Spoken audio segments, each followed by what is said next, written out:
राजकुमारी मंदाकिनी अपने पिता की इकलौती संतान थी। वो इतनी सुंदर थी कि उसकी सुंदरता के चर्चे अन्य राज्यों में भी थे।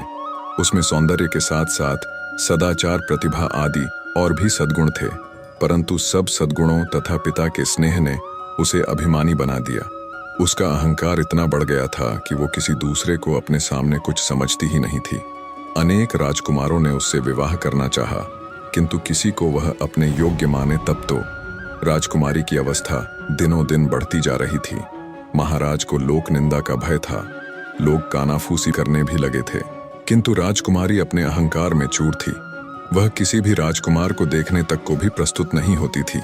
अंत में महाराज ने पड़ोस के युवक राजा रंगमोहन के साथ एक योजना बनाई और घोषणा कर दी कि राजकुमारी के आगामी जन्मदिन पर प्रातः काल जो पुरुष नगर द्वार में पहले प्रवेश करेगा, उसके साथ राजकुमारी का विवाह कर दिया जाएगा। फिर वह कोई भी हो। राजकुमारी का जन्मदिन का दिन आ गया। प्रातः काल नगर द्वार में सबसे पहले आने वाले पुरुष को राजसेवक पकड़ लाए। वह था फटे चिथड़े लपेटे एक भिक्षुक, परंतु वह जवान था, सुंदर था और पूरा अलमस्त था। उसके मुख पर एक अलग ही तेज नजर आ रहा था। महाराज ने राजपुरोहित को बुलवाया और बिना किसी धूमधाम के भिक्षुक के साथ राजकन्या का विवाह कर दिया। राजकुमारी चिल्लाई और रोते रोते उसने अपने सुंदर नेत्र लाल बना लिए, किंतु आज उसके पिता निष्ठुर बन गए थे। उन्होंने पुत्री के रोने चिल्लाने पर ध्यान ही नहीं दिया। भिक्षुक को केवल 5 स्वर्ण मुद्रा देकर उन्होंने कहा, तू अपनी पत्नी को लेकर मेरे राज्य से शीघ्र निकल जा, और याद रखना, यदि फिर तू या तेरी पत्नी मेरे राज्य में आए तो प्राण दंड दिया जाएगा। चलो मंदाकिनी। भिक्षुक ने राजकन्या को पकड़ा और चल पड़ा। रोती बिलखती राजकुमारी उसके साथ जाने को विवश थी, परंतु भिखारी ज्यों का त्यों प्रसन्न था। वह पत्नी के रोने पर ध्यान दिए बिना गीत गाता चल रहा था। राजकन्या को पैदल ही पिता के राज्य से बाहर जाना पड़ा।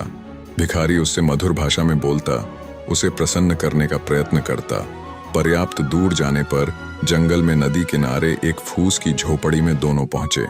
भिखारी ने कहा, अब यही तुम्हारा घर है। तुम्हें स्वयं अब जंगल के पत्ते और लकड़ियां लानी पड़ेगी। कंदमूल जो कुछ मिलेगा उसे उबाल कर खाना पड़ेगा। पास के गांव में लकड़ियां बेचने जाना होगा। मैं भी जितना बन सकेगा तुम्हारी सहायता करूंगा। राजकन्या के लिए यह जीवन बहुत दुखद था, किंतु विवशता सब करा लेती है। उसे एक ही सुख था कि भिखारी उसके साथ बहुत प्रेमपूर्ण व्यवहार करता था। कुछ दिन ऐसे ही बीत गए। फिर एक दिन भिखारी ने झोंपड़ी छोड़ दी और मंदाकिनी को लेकर वह एक गांव में आया। वहां वे दोनों एक खंडहर जैसे घर में रहने लगे। भिखारी कहीं से कुछ पैसे ले आया और उससे उसने मिट्टी के बर्तन खरीदे। पत्नी से कहा, इन बर्तनों को बाजार में ले जाकर बेच आओ। किसी समय जो राजकन्या थी, उसके लिए सिर पर बर्तन उठाकर बाजार में जाना बड़ा कठिन काम था, किंतु मरती क्या करती उसे जाना पड़ा। भिखारी ने उसे स्पष्ट कह दिया कि यदि उसकी आज्ञा का पालन न करना हो तो वह मंदाकिनी को छोड़कर चला जाएगा। बेचारी मंदाकिनी बर्तन सिर पर उठाकर बाजार गई। उसे बर्तन बेचना तो आता नहीं था, दूसरों से नम्र व्यवहार करना भी नहीं आता था। बाजार में बर्तन रखकर वह उनके पास खड़ी रही, क्योंकि जमीन पर बैठना उसे बहुत बुरा लग रहा था। उसे कुछ ही देर वहां खड़े हुई थी कि एक घुड़सवार युवक बाजार में आया। उसने मंदाकिनी से बर्तनों के दाम पूछे। मंदाकिनी ने रूखे स्वर में दाम बताए तो घुड़सवार लौट पड़ा। मोड़ते समय उसका घोड़ा भड़क उठा। फलतः घोड़े के पैरों की ठोकर से सब बर्तन फूट गए। घुड़सवार बिना कोई ध्यान दिए वहां से चला गया। अब मंदाकिनी को काटो तो खून नहीं। बेचारी रोती हुई घर लौटी। भिखारी आते ही क्रोधित होगा, ये बात सोच सोच कर उसके प्राण सूखे जा रहे थे। भिखारी आया तो देखा, रो रो कर मंदाकिनी की आंखें सूज गई थीं। वह कुछ नहीं बोला, परंतु दूसरे दिन कहा, मंदाकिनी, तुम्हें कुछ नहीं आता। मिट्टी के सभी बर्तन टूट गए। अब हम दोनों का निर्वाह कैसे होगा? एक उपाय है, नगर में चलते हैं। सुना है राजा रंगमोहन बहुत दयालु है।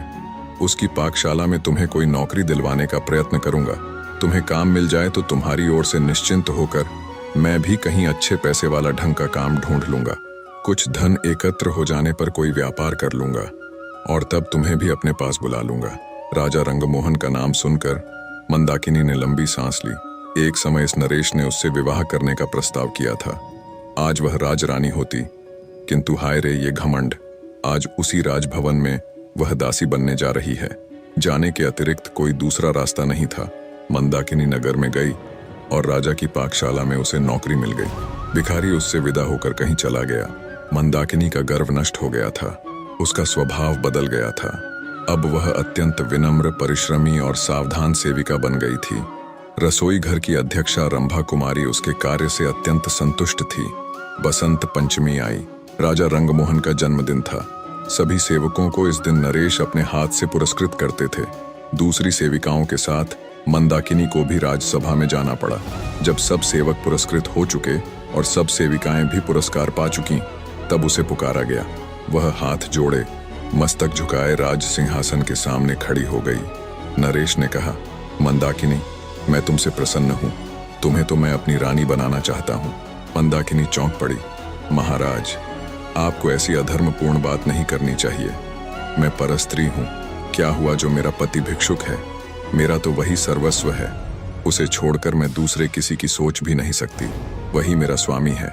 आपकी मुझ पर बहुत कृपा है, तो इतना अनुग्रह करें कि मेरे पति का पता लगवाकर उसे बुला दें। मैं पाकशाला में सेवा करके प्रसन्न हूँ।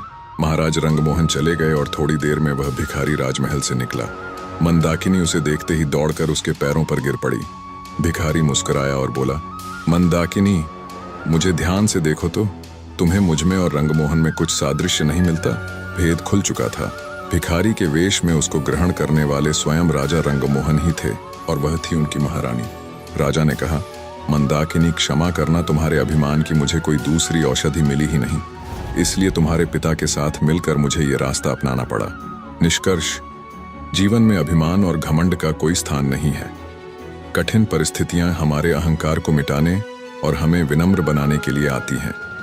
जीवन की सच्ची समझ कठिनाइयों से ही मिलती है और सच्चे प्रेम और समर्पण के बिना जीवन में वास्तविक खुशी और संतोष संभव नहीं है। इसके साथ ही कहानी यह भी बताती है कि परिस्थितियां चाहे जितनी भी कठिन क्यों न हों, सच्चा प्रेम, सहनशीलता और विवेक ही जीवन को सही दिशा में आगे बढ़ाते हैं। Yeah!